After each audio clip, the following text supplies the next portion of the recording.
You know, a lot of times when you're a victim of gang stalking, they love to tell you that you're bringing this on yourself, that you're the problem.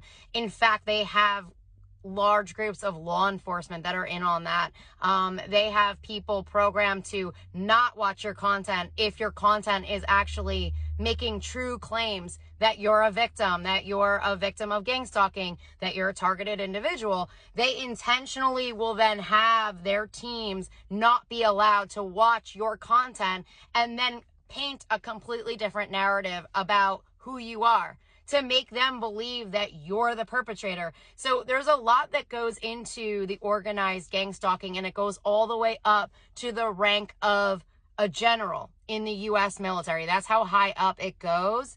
And there's a lot of people that don't know that. They don't realize. They think, oh, my friends and family are just turning on me, and, you know, nothing's working out for me, and this is happening and that's happening. There's so many teams and organizations that are involved with targeting individuals, and the cover-up crimes are probably almost like the worst part of the crimes altogether, because these are the people that look really buttoned up.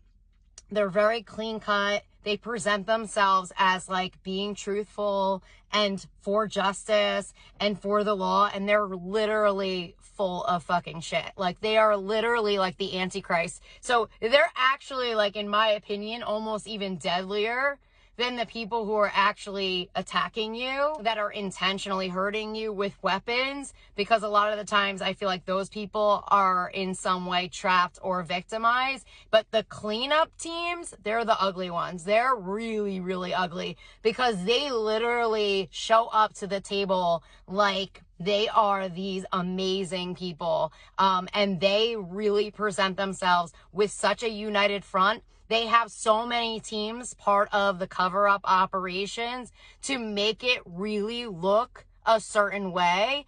And they really are like the deadliest when it comes to obstructing justice for individuals like myself who have been targeted and are actively targeted. There has been a lot of effort to do away with the blacklist on the back end.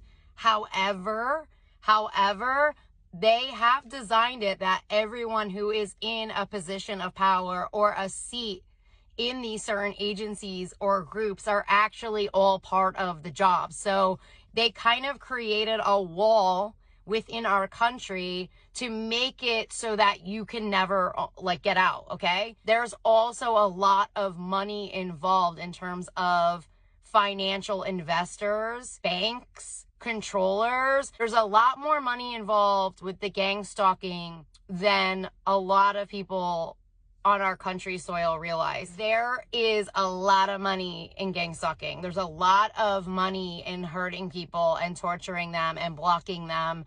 And for many victims, some of us could have been targeted since we were born because of our own parents. Some of us could have been targeted our entire life. So for many targeted individuals, it's very second nature to them. They're natural fighters. They don't know what it's like to have an easy road. They don't know what it's like to have like a huge blessing come in out of the sky, because it never seems to ever work out that way. I remember as a little girl, like anytime something good seemed like it was going to happen for me, within the last second, it would just fall through. Maybe I was like 8 or 9 or something like that.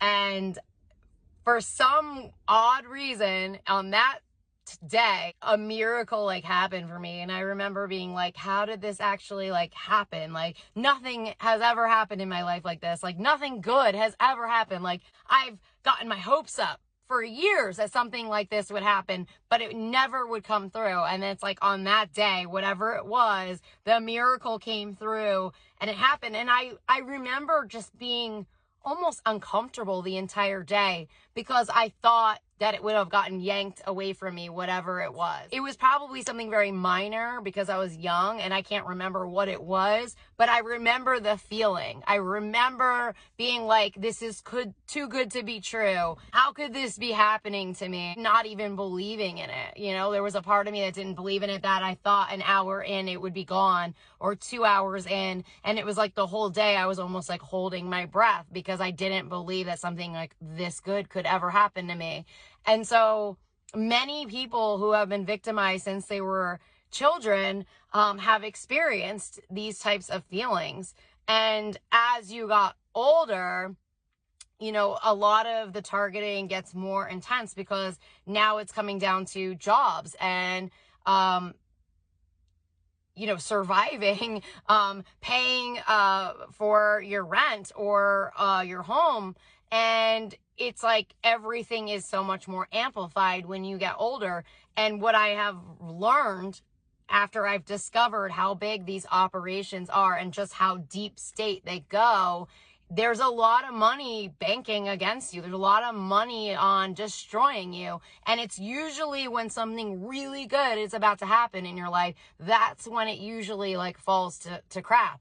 Okay. Like when something's really going to happen good in your career, really going to, you know, something really amazing is going to happen. That's usually when everything, the rug gets freaking pulled out from underneath you and it like all falls to crap. And I have so many examples of that in my life. Through, I guess, a lot of these groups, because this is done through secret societies.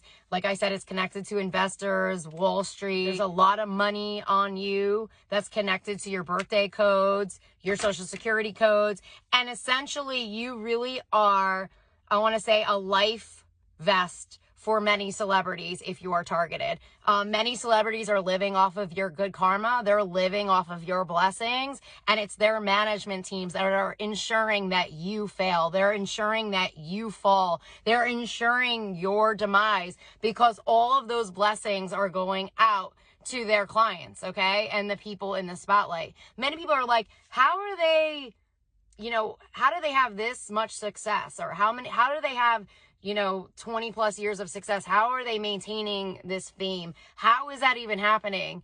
Well, there's teams. There's lots of teams that go into maintaining that level of good fortune. And those celebrities are feeding off of hundreds of other people. Okay. They're feeding off of their destinies. They're feeding off of their karma. Okay. I remember watching a video a while ago, and there was a woman who was from another culture. I think she was somewhere in the Middle East, but she said that they know every baby that's born that is supposed to come into good fortune. And that is how a lot of different cultures operate. They know what your destiny is the minute you're freaking born. They have an awareness. They have groups. They have seers. They have people that know who is coming in and what their value is. And that's literally how they're trading you on the black market. Okay. And so it's based off of your destiny and what you're supposed to be coming into. And this is why many people have kind of referenced these children as the chosen ones, because we are meant to live a life of blessings. You know, we have a certain status in the spiritual realms. We've earned this status over lifetimes. And the minute we're born, there are these vampires that are literally clawing at us without us even knowing we have a sea of freaking enemies. We don't even know that there are people betting on us to fail behind the scenes. But once you become aware of who you are and who they are, it becomes almost like super clear how they're doing it and when they did it. Okay. You're also most likely going to be around the people who are stealing your destiny. You're going to find yourself right next to them. Okay. And that is something that I didn't know until more of the recent years, but I was right next to a lot of these celebrities my entire life. Okay. I was always brought into Manhattan specifically on my birthday because I had a very unique, special birthday. I was always brought into the same locations. And now I know where the secret societies reside, so to speak, and they hide under certain companies, okay, and locations that are very famous that we hear about all the time on social media, okay?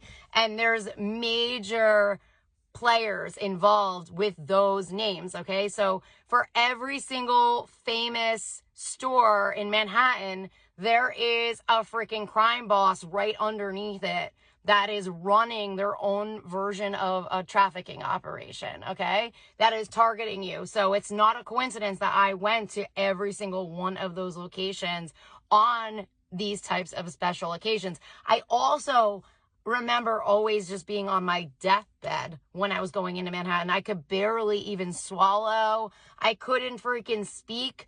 I was like coughing. And then my parents were like having me walk 20 freaking blocks in frigid cold weather that I was never dressed appropriately for. It was almost like I was brought into Manhattan on my birthday to die. Literally. I mean, and it's not one time that this happened. I'm talking it's every single time.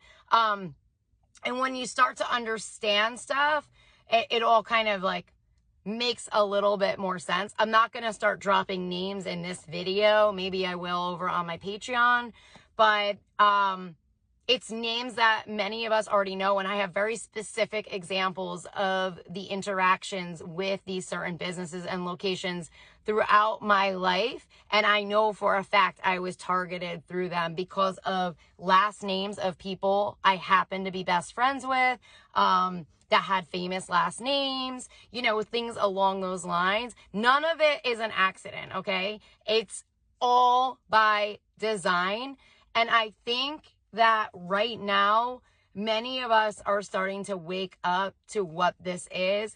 And that's why people like me are being guided to share this information so that other chosen ones start to really understand that it's not necessarily like your friends and family that are really turning on you, but that they are in some way, I guess what you would probably call a plant that was put in place to hurt you or disrupt you or to break your heart or betray you by a top level operative, an operative who would be working for a top player, for example, a department store or something along those lines. And then there's contracts that are essentially already on you, moving through these different companies, through these different businesses that essentially have your codes wrapped into a really shiny little bow package that could fall under some type of private contract work. So it could fall under a bank. It could fall under a private investment firm. You could have a hedge funder, for example, that's running your life. You could have a company that signed a contract on you that is falling under a private military contract. So that's kind of where the organized gang stalking comes in. It comes in on a private military level. So once these military, I'm hearing agents are under contract, then they are assigned to you. So it's like their own form of black ops is to hurt you. It ranges in terms of who you are, and it depends on how much money they can make off of you. So if they can make money off of you and sell you via sex work, which is how a lot of celebrities actually survive, and a lot of people don't know that about celebrities, but they are moved through sex work, and that is a lot of what they have to do behind the scenes to survive, because they become targeted for their monies. They essentially own the celebrity through a form of sex work to pay off their debts. If they owe debts, they like to get celebrities hooked on drugs. That's a really big one. That's a huge moneymaker for them.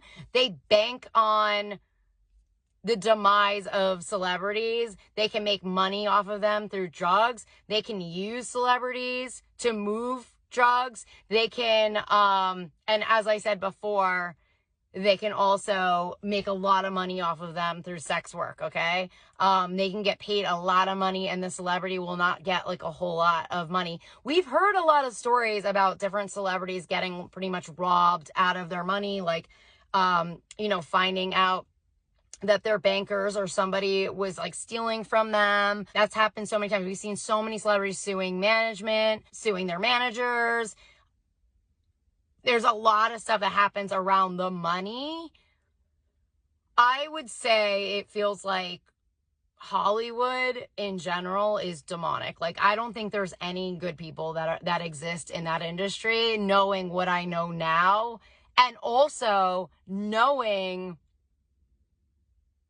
the type of warm, kind, and loving front that they put on, and how they present themselves is really all a freaking act. Because behind the scenes of who these teams are, they really are ruthless, demonic, evil people. Okay, I don't know that there's any like good teams in freaking Hollywood. There might have been some that were able to somehow maintain some level of decency or some type of level of ethics, but I honestly, from the experiences I have had in these awful handler portals, it is demonic. It is all about selling your soul. And that's a majority of the stories that have come to the light within the last several years that have been going viral on social media. From what I gather on the back end, what I've witnessed, everything in Hollywood revolves around Luciferian culture. Many of them are doing sacrificial rituals or calling in dark entities and are taking from good people like the chosen ones. It's all essentially designed as a loop circle so that you're essentially like barricaded in. And you either become who they are, which is somebody who has sold their soul, or you are on the other side and you are a target or a victim. And I don't know that there's any celebrities that have been able to like pull it off, that they're somewhat in between or walking the line, as Johnny Cash sang a song about. I'm not sure. I'm not sure that that's possible, because I feel like these people are so dark and soulless. If you have any bit of light in you, they would freaking attack you like fucking vultures. They can't even be in a room with you physically, I think, without getting sick. If you're too much of the light, they wouldn't even be able to be around you. So that's why I am convinced, even the people that are convinced that Taylor Swift is this light being and works for the light, I get that sense, actually, at all. Now that I've watched earlier footage of her, she has very robotic responses before she even blew up.